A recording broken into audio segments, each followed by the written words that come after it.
Let me tell you how to choose the right brokerage. Hi, my name's Gustavo Larrea. I'm a real estate agent in Long Island, New York, and today I'm going to go over how to pick the right brokerage. Oftentimes we see ourselves thinking we're going to be in one place for a number of years, and it just totally does not work out and is not a good fit. So I'm going to go through a couple of things that'll help you pick the right brokerage. And let's get started. Okay, so the first thing you want to do is you want to go on the internet and start doing some research. Find out whatever you can about, the top brokerages that you are looking to join. So let's just say you have 3 brokerages. The number one thing that you want to find out is look at their reviews. Uh, Talk to agents that that may work there, or reach out to them on social media, and really do the research. This way, if it seems like a good fit, then you can, take the next step and go through the interview process. So the next thing you want to start doing is setting up, interviews with branch managers. And I'm going to show you a couple of things that you want to look out for. The first thing is that you're really interviewing them. They're not interviewing you, because most brokerages will take all new people. All right. So what you have to do is you have to be the interviewer and you have to ask them a ton of questions. Now, Gus, what questions do I ask? I mean, one of the top ones, you want to know what your split's going to be, but that should be also one of the last things that you ask about, because honestly, if you're a brand new agent, you're going to start off a little bit lower anyway. But with that being said, really what you want to find out first and foremost is what this brokerage is going to provide to you. Let's delve into that a little bit more. What is the value that they're going to give to you? Are they giving you, instruction at all? Are they going to give you a mentor? Are they going to give you someone to shadow? Do they have a good team that maybe you could start off on? These are the things that you want to look for. And more important than anything, speak with the manager and make sure that you connect with that person and that you're good with that person. Because if you don't have a connection, it is going to be a lot harder for you to come to them when you are in time of need. So you have to make sure that you're able to confide in them, things that, A, that you need help with, B, that, will help you grow. So these are the things that you want to look out for when you're doing your initial interview. So now the next thing you got to figure out is, are you going to be a solo agent or are you going to join a team? This is a pivotal moment in your career. All right. If you're a solo agent, these are the attributes that I would say you absolutely need to get started. 1, you want to make sure that you have an entrepreneurial spirit, because you're going to have to build a business from scratch. Now, they will help you with some of this, but a lot of it you're going to have to come up with yourself. So if you're going to go solo, I would say it's best if you already have a sphere of influence that's large that you can, work from. That you are already a go-getter, that you don't need any pushing whatsoever. And this works hand in hand with the teams as well. You should have that regardless if you're going to be in this business. But really be analytical. Really have systems set up so that you're set up for success. And if you don't know how to set up these systems, make sure that you have a good mentor. If you are a solo agent, it is absolutely the cornerstone of your business that you have a mentor, somebody that can help you along the way. while you're building this up that can teach you the ropes. All right, so the next thing is that you have to make sure that whoever your mentor is, that they're the person that you want to emulate.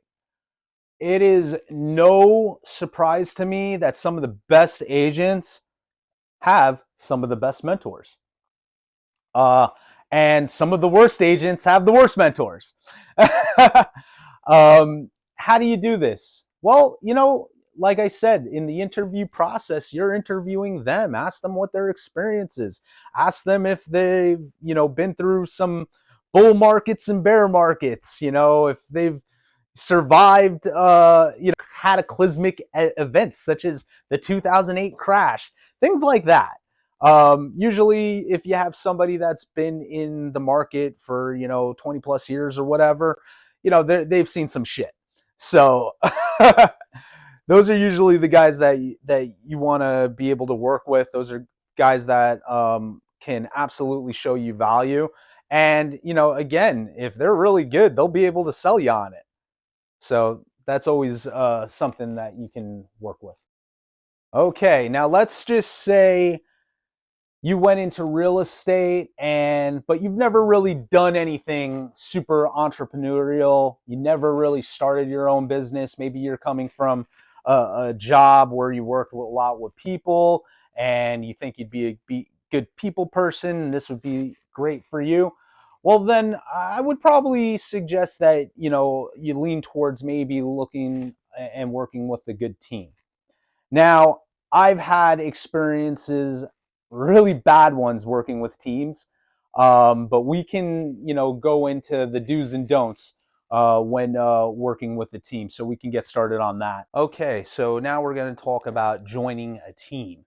Uh, when you're joining a team, if you don't have a good business background or you're just, starting out, you definitely want to join a team because they're going to give you a little bit more structure. They'll, give you leads. The most important thing is that you interview uh, the team leader and you make sure that you click with them. And most importantly on the teams, you want to make sure that they're giving you something of value, right? You're not getting all this stuff for free because they're taking a huge cut. So you want to make sure that if they're going to take a huge cut, that they're doing something for that cut. So whether that be giving you leads, giving you instruction, mentorship, all that stuff, it all comes into play. So I would say the main things to really concentrate on when you're joining a team is you want to have an impeccable team leader that says what he means and means what he says. Um, Communication being the main thing. If you got a guy that's not answering you, this is definitely, a red flag. You want to make sure that there is communication. If there's no communication, then you can't effectively do your job. With that being said, there are team members on the team. You want to make sure that you get along with everybody. You want to make sure that, you talk to people on the team. You ask them, what are the things that they've been able to get from being on this team? What is the value that they see in the team? How they've been able to grow and things of that such. Again, if you're going to join a team, you got to make sure that all these things are correct. And it may be hard because you don't know too much and you might have to go through a team or two to figure that out. But if you're lucky and you're with the right people, it shouldn't be an issue. So I wouldn't worry too much about that. So once you finally made your choice, once you finally found your brokerage, and you've decided whether you're going solo or you're going to be on a team, the most important thing is, are you comfortable? Do you get along with the people? These are the final thoughts that I'm going to leave you with. Make sure you do your research. That is the number one thing. Do your research, make sure they're giving you value, and make sure that you're getting good instruction. If you get all these things, and again, you know, money is always the last part for me. As far as splits and all that stuff goes, I want to know what I'm getting in return, right? Once I figure all that stuff out, that's when I start discussing my split, and we'll get into that right now. Okay, what are the splits that you can get starting out as a new agent?